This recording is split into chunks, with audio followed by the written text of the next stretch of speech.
MMQB.com's Albert Breer joining us here on The Fan. Albert, thanks for giving us a few minutes. How you doing today? What's up, guys? How we doing? We're good. We are trying to make all sorts of sense of everything that's going around with charting passes and OTAs and everything that accompanies that. But before we get into that side of things, Albert, Nick Chubb landed with the Texans this week. At one point, I believe maybe like a month ago, you said he was more name than game at this point, was the worry you would have. Are you surprised that he ended up with the team this early as opposed to maybe in the middle of the season? And what do you know about how that all came together? Do you guys disagree? No, not at all. No. I've stolen it and used it often myself. Yeah, I mean, I just don't know. I mean, like, honestly, like, he last played a full season in, 22, right? Like, and like, average 3.3 yards per carry. He's a great player. If anybody can do it, I think we all agree it would be him, right?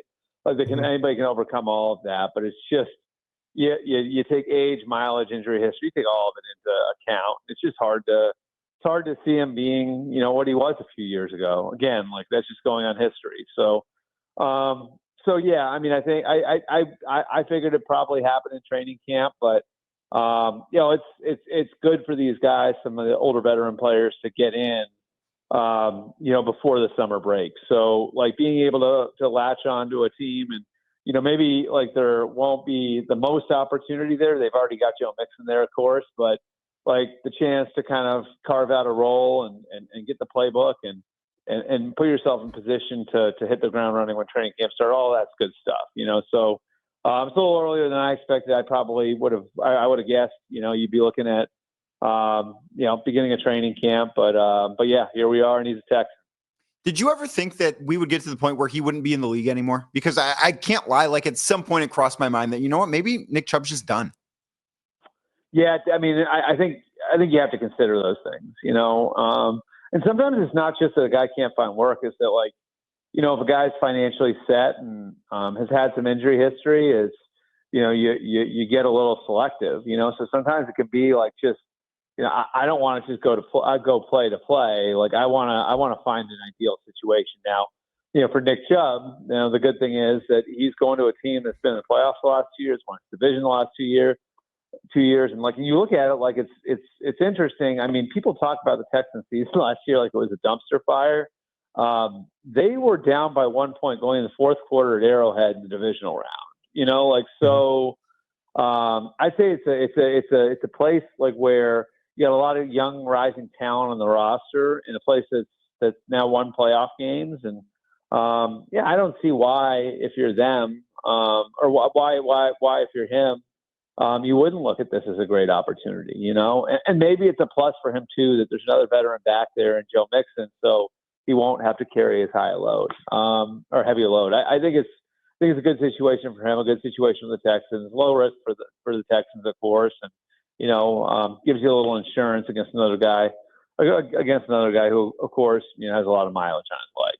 Deontay Johnson spoke to the media today in Berea, and I thought it was funny, Albert. He was just like, no other team was calling. Like, as if he's like, I didn't have any other options. The Browns are the only team that called, and so here I am with the Browns. And I know it's a hard sell. He can't be like, oh, this team's gonna try to have a deep postseason run. Like, he knows what this roster is, but you feel like this is a good spot for Deontay to maybe get himself a lot of opportunities, a lot of chances for some catches and receptions, and maybe rewrite some of the narrative that has been built up over the previous couple years. Yeah, I mean, all you gotta do is look at the depth chart, like, and it's there. I mean, there's going to be opportunity for young receivers to make noise, and so if that opportunity is there for those guys, then a guy coming in with a little bit more experience should have an opportunity too. I think at this point, Deontay Johnson is what he is. I think he said he had one rough year, right? Like, I would probably counter that. I don't think it's been just 1 year where he was a problem. But, like, I think it is buying low on a guy who has some talent, and obviously at one point was super promising. There's no question he can play. It's always been, does he have his head screwed on straight? And that's why he's bounced around the last couple of years. And I sort of look at it as, maybe he really adds something to your receiver room. If he doesn't, then, no skin off your back. You just get rid of him.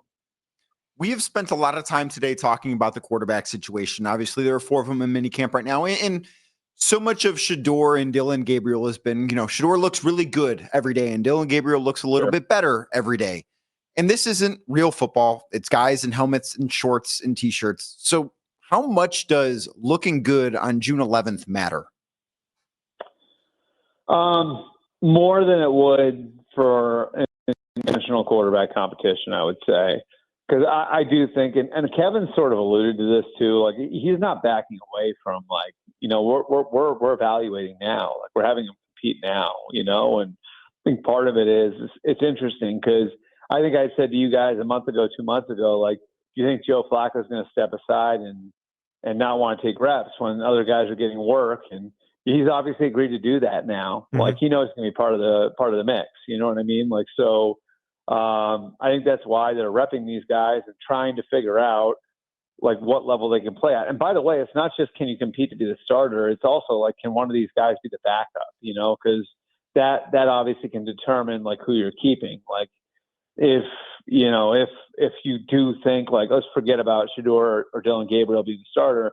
If you do think one of them can be the backup, well, then that gives you flexibility to move on from one of the two veterans. If you don't think they're ready to be the backup, then obviously, you probably have to keep both guys, and that complicates the situation with the rookies. Do you keep 4? Do you try to sneak one through the practice squad when, there might not be a great chance of him getting through there?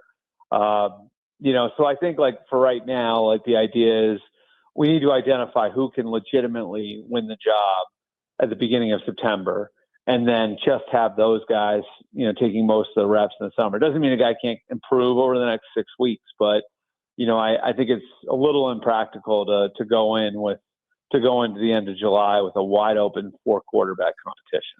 Knowing that they have 4 in camp right now, and we don't know what the initial 53-man roster is going to look like. And of course, knowing the history of the Browns in this position in Cleveland, if I set the over-under at 3.5 different quarterbacks start a game for the Browns this year, what side would you take?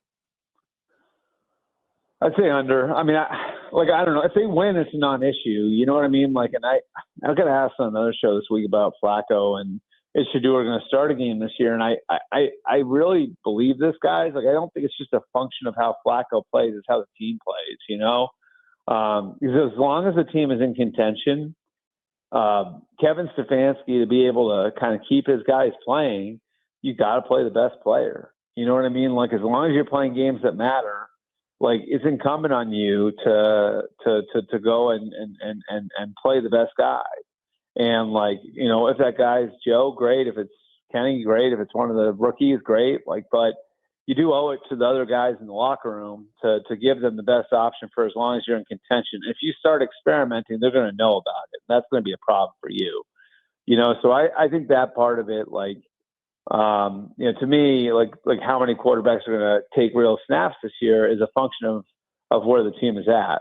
Like if they start 0-6 and their schedule is really tough the first 6 weeks, well, then it could be all kinds of experimentation. I think they're going to hang around for longer than that, which is why I'd say under. But, if it falls apart quickly, then, you could have a lot of experimentation, which means a lot of different guys are in there and starting games. Albert Breer joining us on the North Olmsted Chrysler Jeep Dodge Ram hotline. What's the biggest miss from mandatory minicamp? Is it Trey Hendrickson? Is it TJ Watt? Or is it Terry McLaurin? Well, Micah showed up. So that's a good question. I think it's Hendrickson.